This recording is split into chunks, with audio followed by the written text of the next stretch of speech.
Hey, what's up, guys? How's it going? I thought I'd look at this website that came up. So, a while back, right, there's been, I don't know, it's been a while, but Dry-Fi Gaming had this, you know, website called LordsMobilePacks.com. Right? Now, regardless of whether Diamond offer, I don't give a damn. But one thing that I thought was kind of interesting in here was basically just opinions on what's good, what's bad. And I thought we'd gotta go ahead and talk about that, right? Because for the most people, I think you have to understand it within the context.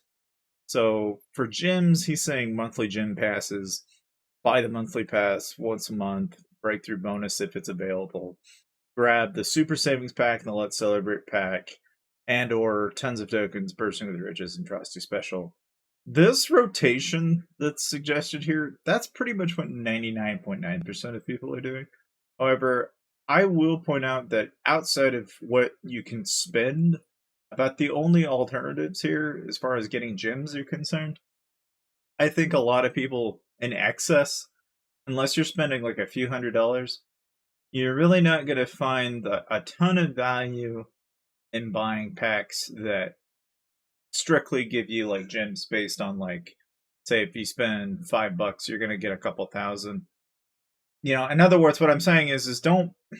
I wouldn't say you should focus heavily on these packs, but there are a couple in this bunch that if gems are what you need, why do you need them is the thing that you really need to ask yourself. Because if you're needing gems to upgrade things, probably not a good use of gems. Like gems, in my opinion, there's really only two valid reasons why you should ever use gems. One is if you need to rebuild a ton of T2 and you're building a stupid amount of troops. It's faster to do it with T2 than it is to do it any other way. The second reason is for relocators and moving around.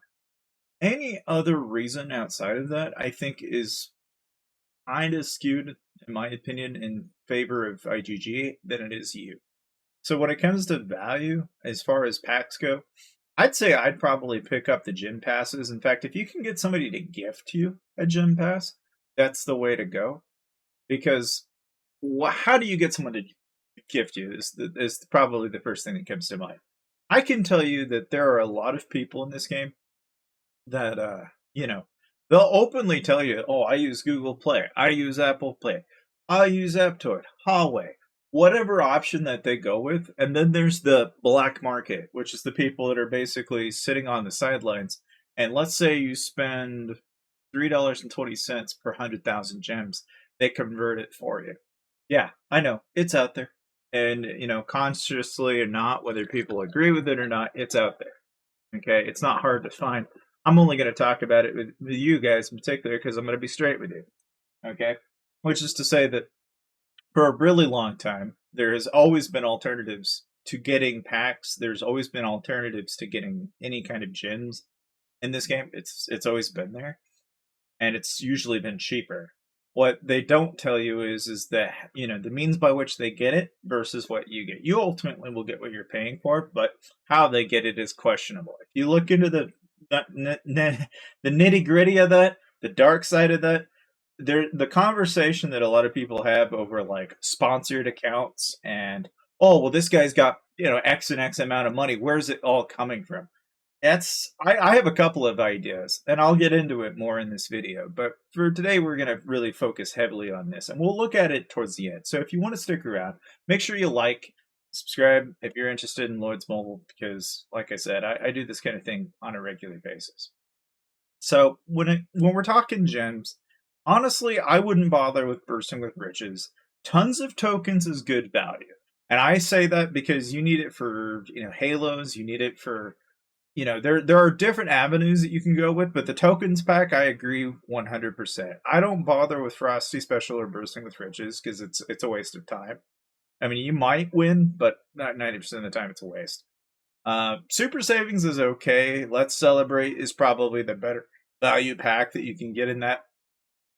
Breakthrough is obviously the best if you can get it, but between the monthly passes and Breakthrough, I would, if I was trying to get gems and I was trying to get a lot of gems fast, I'd do tokens and I would do Breakthrough. The rest I wouldn't bother with. You can rack up gems in other ways, and you'll usually get it from buying other packs. Now, heroes. Okay, so Chronicler's the best hero to have. Okay, this depends on what you're doing. If you're going to be filling and stuff like that, you don't need Chronicler.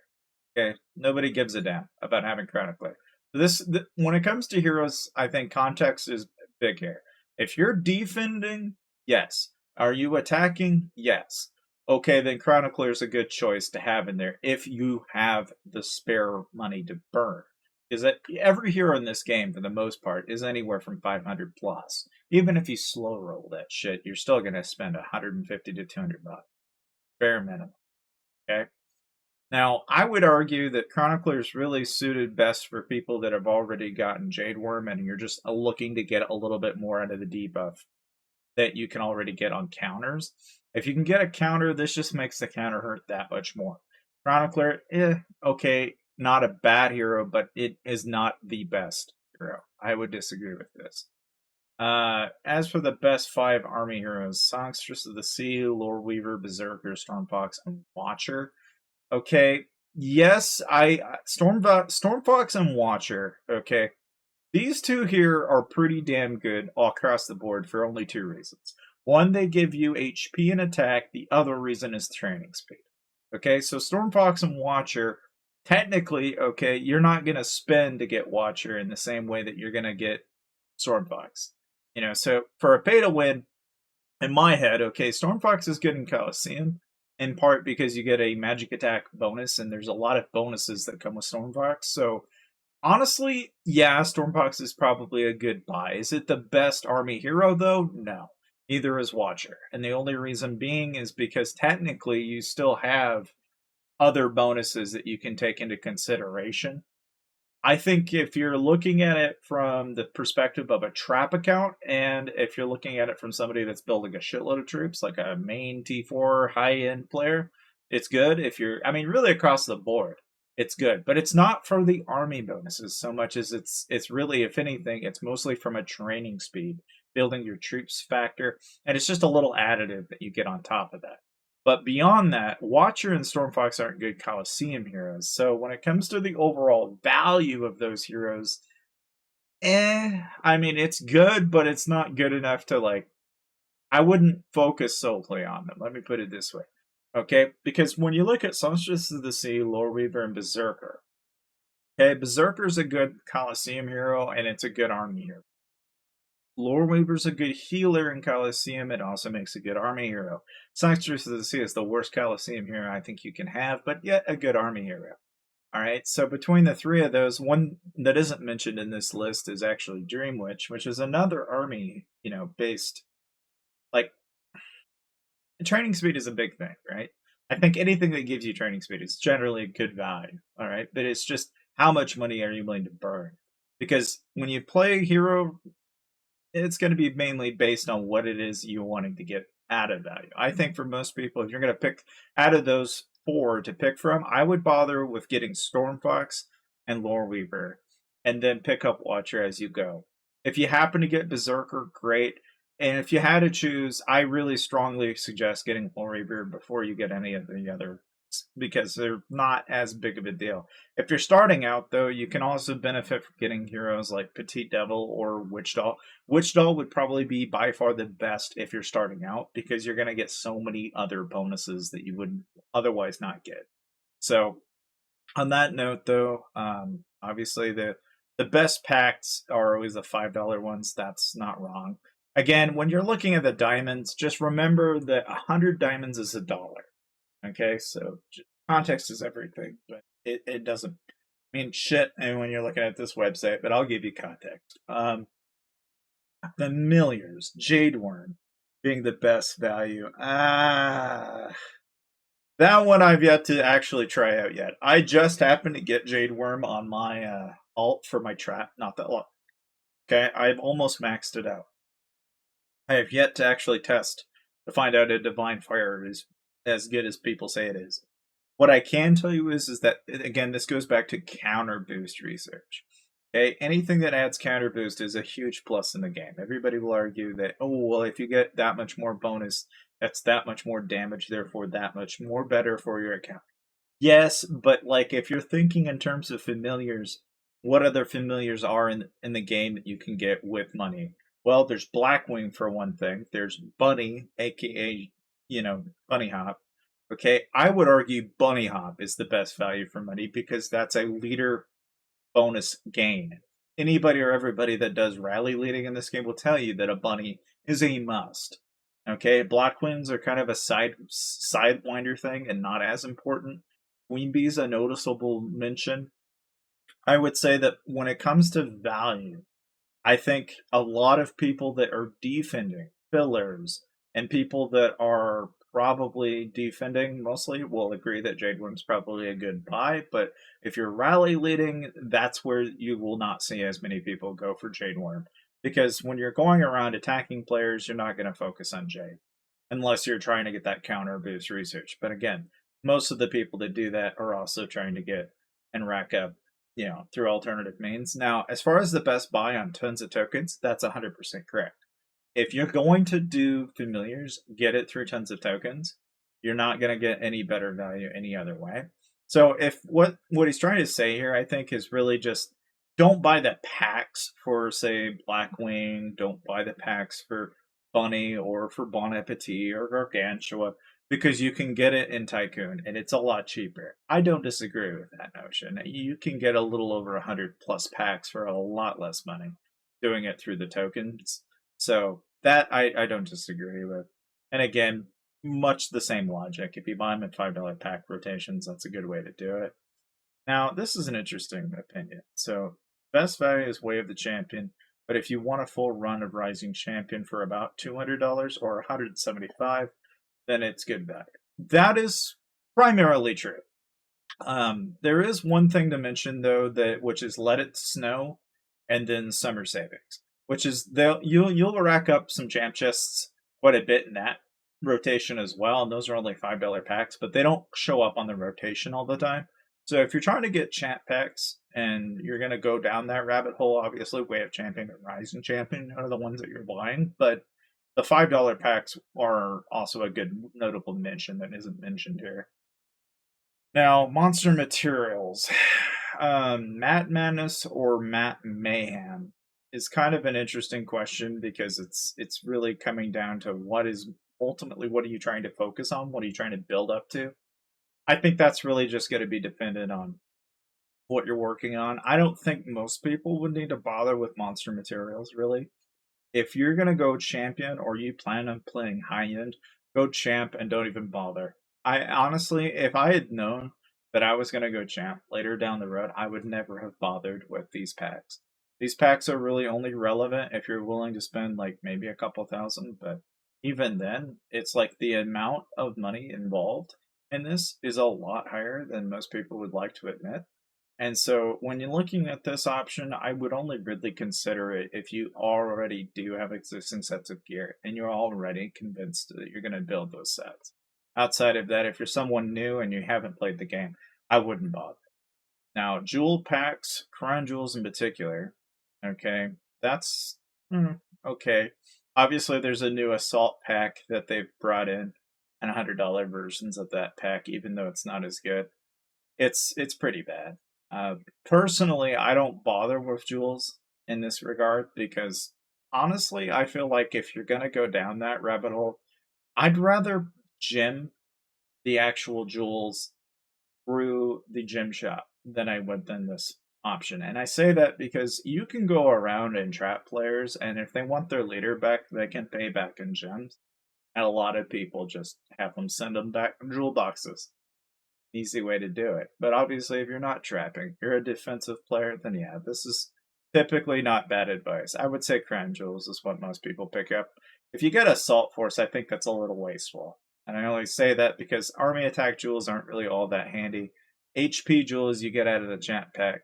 So really about all you need is the crown jewel pack if you're starting out. But after a certain point, maybe there's more value in the assault force pack that I don't see, but personally I don't bother because 10% and 5% into 2 unit stats doesn't make as much sense unless you have a full set of them at legendary.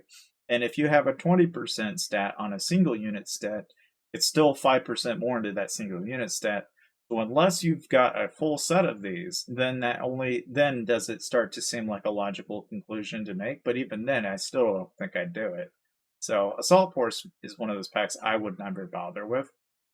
Now, going back to, whether or not to actually go about boosting troops, do you do it through boot camp or do you do the training speed up pop-ups or do you do the illegal black market method?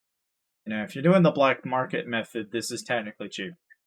Okay, I'm going to tell you right now, the black market method of training troops is a lot cheaper. That's why when people show up with 1 billion plus resources, and they basically, if you didn't know, a bank is capped at 4 billion across. Okay, but typically people will spend anywhere between $20 and $25 to have a full bank sent to them, and then they'll spend somewhere akin to like, I don't know, like I think for every 100,000 gems, it varies, but it's usually between $3 and $7 per 100,000, and they'll burn, say, 3,200 days and speeds for about $300. So it's like, realistically speaking, if you go down the not so legal method of doing it, and you don't care about IGG blasting you to pieces, because again, I only bring this up because it's out there. Okay, whether they do anything about it is, I don't know, questionable at best, but it doesn't look to me like they really bother. And if they do, and I make this video and they,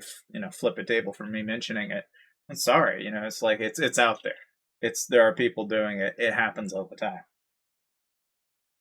And of course they want their money, but if you're going to do it, obviously boot camp's the way to do it.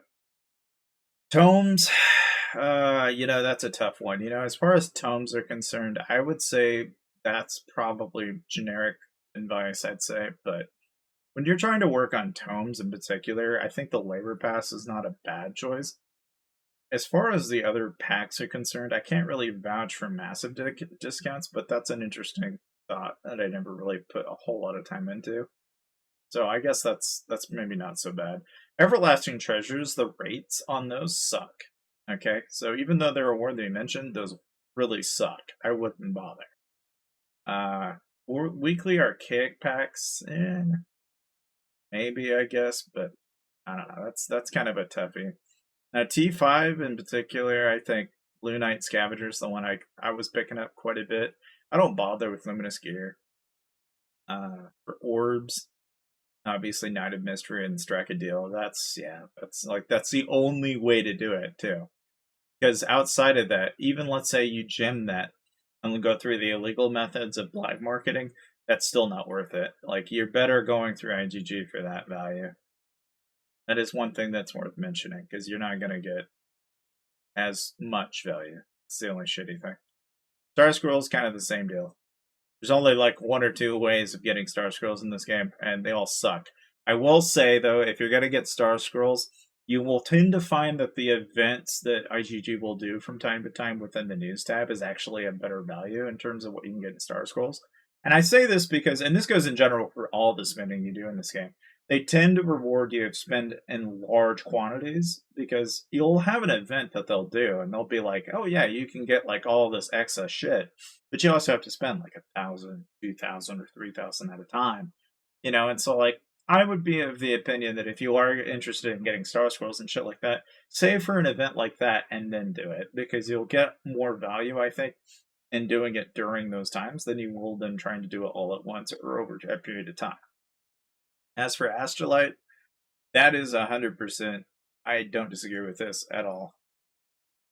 It's definitely it's definitely good advice, but Let It Snow is good for that, yeah. And it's Sigils, same thing. They've got the market cornered on Sigils, much in the same way that they've got, between Sigils and goddamn orbs. Those are two narrow marketed things that they've got that very closely guarded. Holy Stars and Energy is kind of I could say Bursting with Riches is good for Holy Stars if you're wanting to go down the Labyrinth route. Frosty Special's okay, but that's only really good for energy, I would argue, more than the stars. Even though you can get stars, you tend to get more energy out of it. And as far as this goes, yeah, Frosty Special and Captain Special, I guess, aren't bad. They're not bad choices there, but I would say overall for energy and Holy Stars, that advice I think holds up. As far as resource packs go, yeah, everybody that plays this game will all collectively tell you if you're buying resource packs, you're doing it wrong. They almost all collectively go out and buy banks if they're going to get to that point, or they go steal the resources from other players. They will never ever buy resource packs in this game because it's god awful. Now, carpets, that advice I think holds up pretty damn well because it's yeah, if you're gonna get carpets, that's the way to go. Now, this train of logic here, as far as the artifact coins, I think that holds up pretty well as well. Because you'll get the Kingdom Labor Pass, 7-day dash bundle, the 30-day supply. That's good advice. Okay, this anybody can use that advice, and that actually holds up. Same thing for royal coins, because you're gonna grab them every once in a while when they show up. But royal coins and artifacts are a real like out of all the money sinks, the artifacts are the worst money sink in the game right now. Like our Astrolite and plus 12 ranks on Mythic Champ is bad, but Astrolites are even worse. That is, I don't think anybody would disagree. That is so much worse. So overall, though, I think for at least for pack recommendations and stuff, I think that advice holds up. But that's the no bullshit filter on this game between the black market and the not so the legitimate market. Like that's a non-filtered way of me going about it, and hopefully that helped you out. And with any luck, you'll save some money. So see you guys next time.